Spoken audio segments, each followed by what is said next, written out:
बिस्मिल्लाहिर्रहमानिर्रहीम। अस्सलाम वालेकुम viewers, welcome to my channel. मैं हूँ फरी जाहिद। आज मैं आपके साथ शेयर करूँगी बहुत ही खस्ता और क्रिस्पी से नमक पारे, जिसे बनाना बहुत ही इजी है।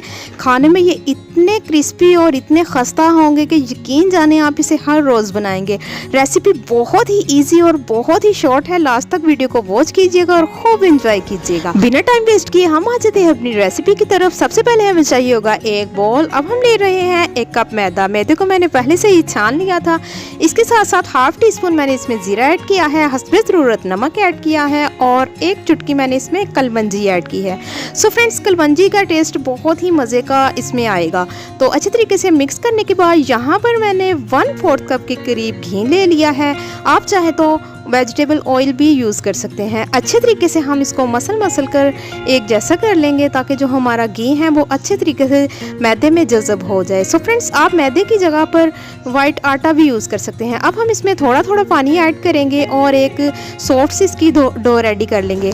पानी ऐड करने वक्त आपने ये ख्याल रखना है कि बिल्कुल थोड़ा सा इसमें पानी ऐड होगा, क्योंकि पहले से ही इसमें हमने घी ऐड किया है, इसलिए इसमें पानी थोड़ा ऐड होगा। तो जी यहाँ पर आप देख सकते हैं एक सॉफ्ट सी डो मैंने रेडी कर लिया है। तो अब हम इसको थोड़ी देर रेस्ट देंगे। 5 से 10 मिनट के लिए हम इसे छोड़ देंगे ताकि ये सेट हो जाए। सो फ्रेंड्स, 5 से 10 मिनट के बाद यहाँ पर आप देख सकते हैं काफ़ी हद तक ये सॉफ्ट हो चुकी है। तो अब हम इसके नमक पारे बनाएंगे कि किस तरह से हमने नमक पारे रेडी करने हैं। यहाँ पर सबसे पहले हम मैदा डस्ट करेंगे। अच्छे तरीके से मैदा डस्ट करने के बाद यहाँ पर हम इसे 2 हिस्सों में डिवाइड कर लेंगे और एक छोटा सा पेड़ा बनाकर हम इसकी रोटी बना लेंगे। सो फ्रेंड्स, जिस तरह से हम रोटी को बेलते हैं उस तरह से हमने इसको बेल लेना है। सो फ्रेंड्स, एक बात आपने याद रखनी है, जब आपने इसको बेलना है तो बहुत ज़्यादा आपने इसको बारीक नहीं बेलना, यानी कि थोड़ी सी ये मोटी होनी चाहिए। यानी कि एक होता है बहुत सारी, जैसे समोसा पट्टी होती है, बहुत बारीक होती है, उस तरह की हमें ये रोटी नहीं चाहिए। थोड़ी सी हमें मोटी चाहिए। हल्का सा हम इधर वेजिटेबल ऑयल ब्रश करेंगे ताकि ये और खस्ता हो जाए और अंदर से थोड़े सॉफ्ट हो जाएं। सो फ्रेंड्स, वैसे भी सर्दी स्टार्ट होने वाली है, तो शाम की चाय के साथ इस तरह का कुछ खाने को मिल जाए, यकीन जाए चाय पीने का मज़ा आ जाता है। तो जी, अगर आपके घर कोई गेस्ट आ जाएं तो उनको भी आप चाय के साथ सर्व कर सकते हैं। तो इसकी एक और बात मैं आपको बता दूं कि इसका जो आटा है वो आप गूंद कर 2 से 3 दिन के लिए फ्रिज में रख सकते हैं। तो जैसे कोई मेहमान आए आप निकालें और सिर्फ उसको फ्राई करें और सर्व कर दें। यकीन जाने इतनी इजी और इतनी टेस्टी रेसिपी है कि आप खुद कहेंगे कि माशाल्लाह से बहुत ही इजी और बहुत ही मज़े की रेसिपी है। चलिए जी, यहाँ पर आप देख सकते हैं मैंने किस तरह से इसके ऊपर वेजिटेबल ऑयल लगाकर इसको एक पट्टी टाइप मैंने इसको बना लिया है। बेलन की मदद से हम इसको थोड़ा सा बेल लेंगे, बहुत ज़्यादा हमने इसको बारीक नहीं करना। रेसिपी बहुत ही इजी और बहुत ही शॉर्ट है। आपने रेसिपी को ज़रूर ट्राई करना है और मुझे प्यारा से कमेंट्स करके बताना है कि आज की रेसिपी आपको कैसी लगी। अगर आप मेरे चैनल पर फर्स्ट टाइम है तो मेरे चैनल को कर लें सब्सक्राइब, ताकि मेरी हर आने वाली न्यू वीडियो आप तक जल्द से जल्द पहुँच सके। तो जी, यहाँ पर मैंने एक बिस्किट कटर ले लिया है। तो अगर आपके पास बिस्किट कटर अवेलेबल नहीं है तो आप किसी भी गोल चीज़ से आप इसको इस तरह से शेप बना सकते हैं। तो जी, इसी तरह से हम सारे अपने जो है नमक पारे रेडी कर लेंगे। बहुत ही सॉफ्ट से और बहुत ही क्रिस्पी से हमारे नमक पारे बनकर रेडी हो जाएंगे। सारे के सारे हम इसी तरह से रेडी कर लेंगे।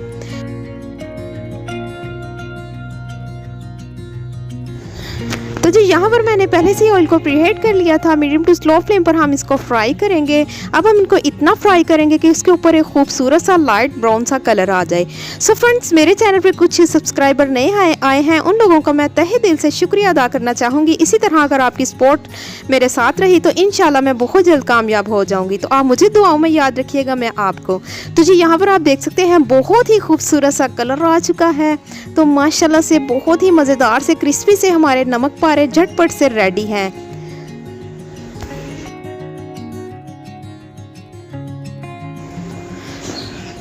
चलिए जी, यहाँ पर मैंने एक रोटी बेली है। अब हम दूसरी शेप के जो क्रिस्पी से नमक पारे हैं वो भी रेडी कर लेते हैं। इस तरह से हम नाइफ की मदद से कट लगा लेंगे और साइडों से हम इस तरह से कट लगा लेंगे। हल्का सा मैदा ऊपर डस्ट करेंगे। अगर हम मैदा नहीं डस्ट करेंगे तो आपस में ये चिपक जाएंगे और इनकी शेप जो है ख़राब हो जाएगी।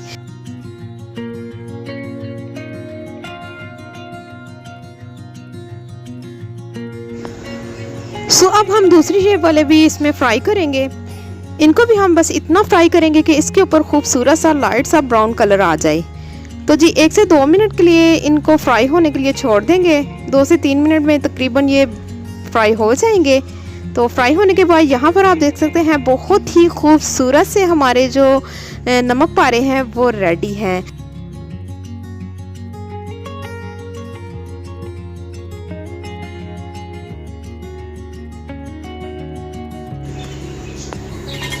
माशाल्लाह से। सो फ्रेंड्स, हमारे नमक पारे बिल्कुल रेडी है। यहाँ पर आप देख सकते हैं बहुत ही खूबसूरत से और बहुत ही क्रिस्पी टेस्टी से हमारे नमक पारे रेडी हैं। वीडियो अच्छी लगी तो शेयर लाइक ज़रूर कीजिएगा और मुझे प्यारा से कमेंट्स करके बताइएगा कि आज की रेसिपी आपको कैसी लगी।